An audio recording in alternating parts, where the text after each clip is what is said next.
Nigeria is one of the world's largest oil producers, yet for decades it has struggled to provide affordable fuel to its own people, and in the process, billions of dollars have been lost. Most people blame fuel subsidy. But what if subsidy was only the surface? Because behind it, Nigeria was running a system that looked like trade by barter. Crude oil out, fuel back in, and somewhere in between, value disappeared. Nigeria didn't just trade oil for fuel. In some cases, it even spent its oil before it was produced. In this episode, we uncover the system behind it: oil swaps. You're watching Nigerianomics. The oil swap system did not begin recently. It dates back decades, as far back as the late 1970s. Nigeria had already begun experimenting with offshore processing agreements known as OPAs. The logic was simple. If Nigeria could not refine its crude locally, it would send that crude abroad, have it refined, and bring it back petroleum products. By the 2000s and 2010s, this evolved into a full-scale system known as crude-for-product swaps. At one point, as much as half of Nigeria's domestic crude allocation, around 445,000 barrels per day, was routed through these arrangements. This was no longer a stopgap. It had become the system. Let's look at the operators. This system was not abstract. It involved real companies, real contracts, real flows of crude and fuel. The system was not anonymous. It involved both state institutions and private operators. It involved a network of both Nigerian and international operators, many of them among the most influential players in global oil trading. On the Nigerian side, the Nigerian National Petroleum Corporation, through entities like PPMC and Duke Oil, sat at the center of crude allocation. Firms such as Sahara Group, co-founded by Tonye Cole and Tope Shonubi, ITO Group, led by Benedict Peters, Taliveras, founded by Igor Shanomi, and Ontario Oil and Gas, associated with Walter Gwagbatsoma, were all participants at different points within crude allocation and swap arrangements. Alongside them were some of the world's largest commodity trading houses: Trafigura, led by Jeremy Ware, Vital under Russell Hardy, and Mercuria, co-founded by Marco Dunand, as well as major international oil companies such as Total Energies, led by Patrick Poyan, and BP under leaders including Bob Dudley and later Bernard Looney. But these arrangements did not exist in isolation. They operated under the oversight of Nigeria's petroleum leadership across different administrations. During the early 2010s, when crude for oil swaps expanded significantly, the sector was overseen by Desiani Alassane Madueke, Minister of Petroleum Resources under President Goodluck Jonathan.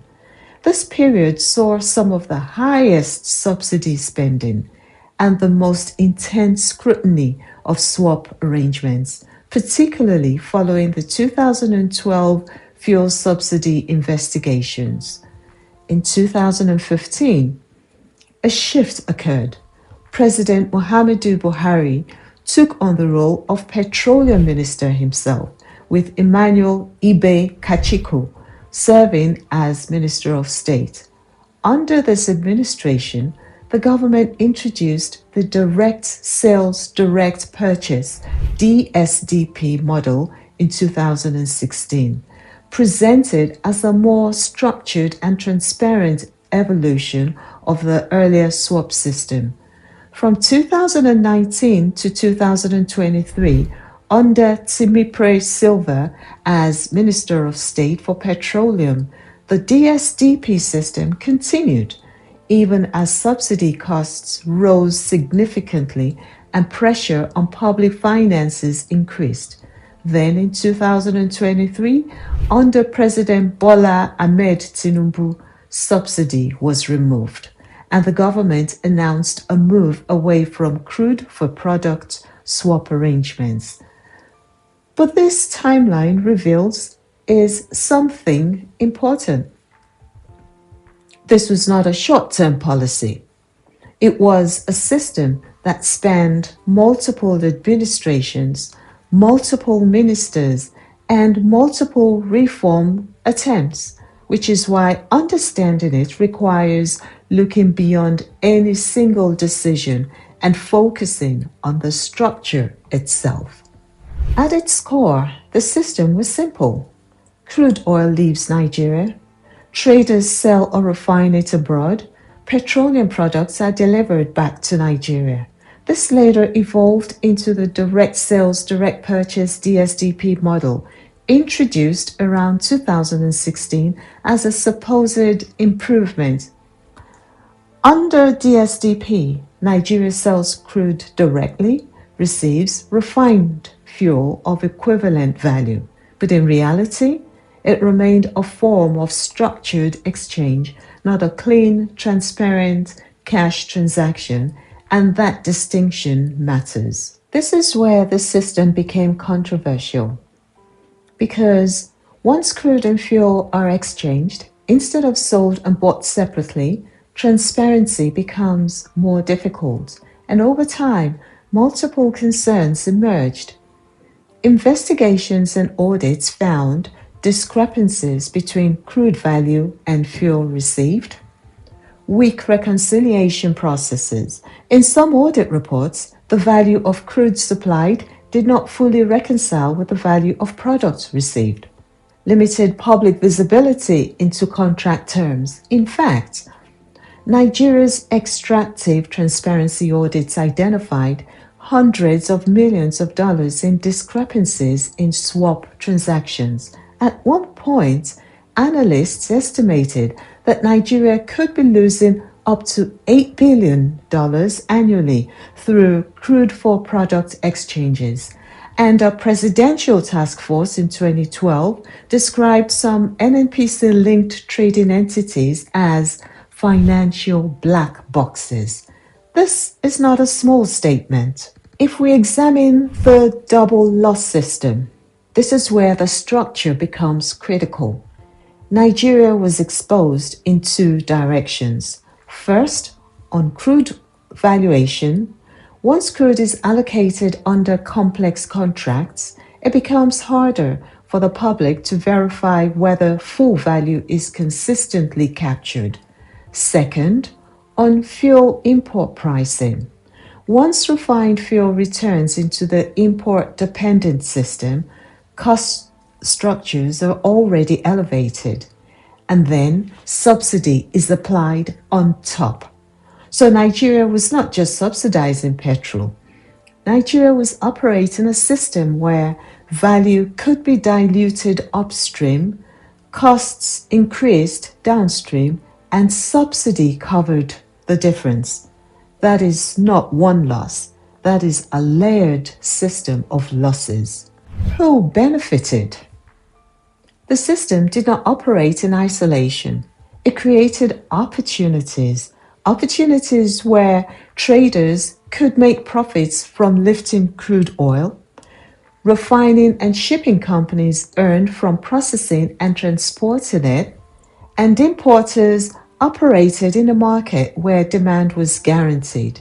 And because access to these contracts was limited, participation itself became valuable. Meanwhile, the average Nigerian experienced something different: higher transport costs, higher food prices, weaker public finances. So while subsidy was presented as support, the broader structure often redistributed value away from the many toward the few who operated within the system. But this system did not emerge randomly. It was built on one fundamental weakness. Nigeria could not refine its own crude.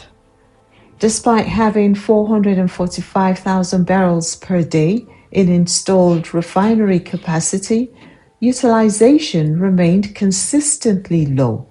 Over the past 3 decades, Nigeria has repeatedly invested in turnaround maintenance, yet refinery performance remained inconsistent, turning what should have been a fix into a cycle.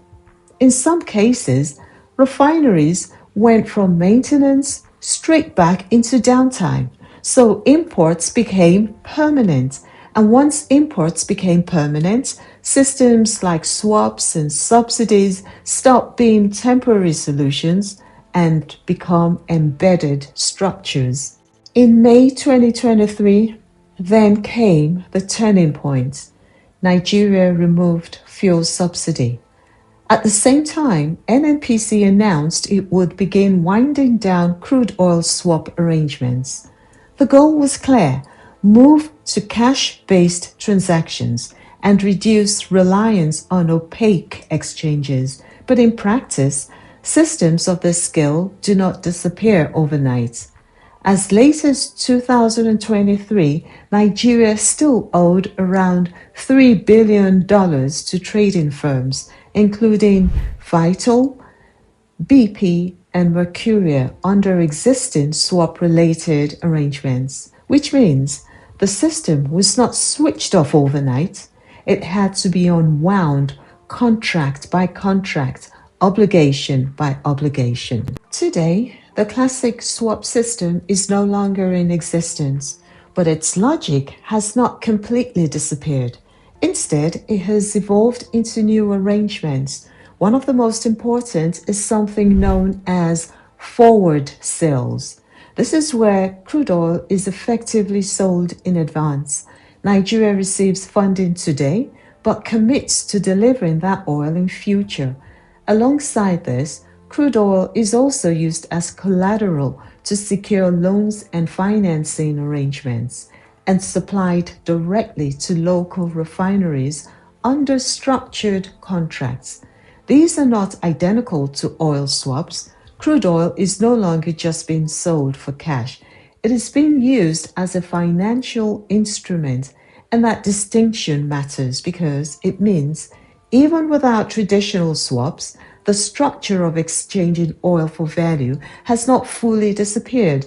In some cases, Nigeria is not just earning from oil, it is already spending it before it is produced. To be clear, these systems were not created without reason.